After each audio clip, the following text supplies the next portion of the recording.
ارشاد فرمایا یہ ہے نا مسئلے جو پوچھنے کے ہیں، اگر امام صاحب رکوع اور یا سجدہ کرے اور مقتدی رکوع یا سجدے میں شامل ہونے میں اتنی تاخیر کر دے کہ امام صاحب رکوع یا سجدے سے واپس ہو جائیں تو کیا حکم ہوگا؟ مقتدی کو کیا کرنا پڑے گا؟ سوال کا مطلب یہ ہے کہ مثلا امام نے اللہ اکبر کہا اور رکوع میں گیا، یا اللہ اکبر کہہ کے سجدے میں گیا،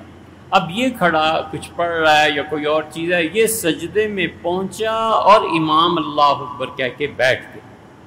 پھر یہ کچھ پڑھنے لگا اور پھر امام صاحب نے سجدہ کر لیا، اور جب تو امام فارغ ہو گیا رکوع اور سجدے سے اور یہ مقتدی پھر داخل ہوا ہے،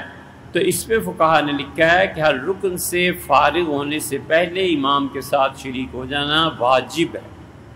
ضروری ہے۔ اور اگر مقتدی سے یہ واجب چھوٹ گیا نا، امام نے کہا سمع اللہ لمن، یہ اس وقت رکوع میں جا رہا ہے، تو یہ واجب کے ترک ہونے سے نماز اس کی ہو جائے گی۔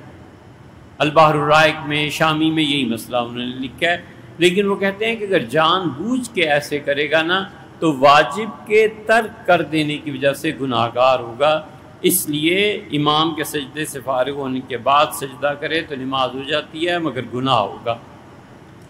ایک اس کی صورت یہ ہے کہ فقہا نے لکھا ہے کہ چونکہ جان بوجھ کے کر رہا ہے اس لیے اس آدمی پہ دوبارہ نماز کا لگنا چاہیے فتویٰ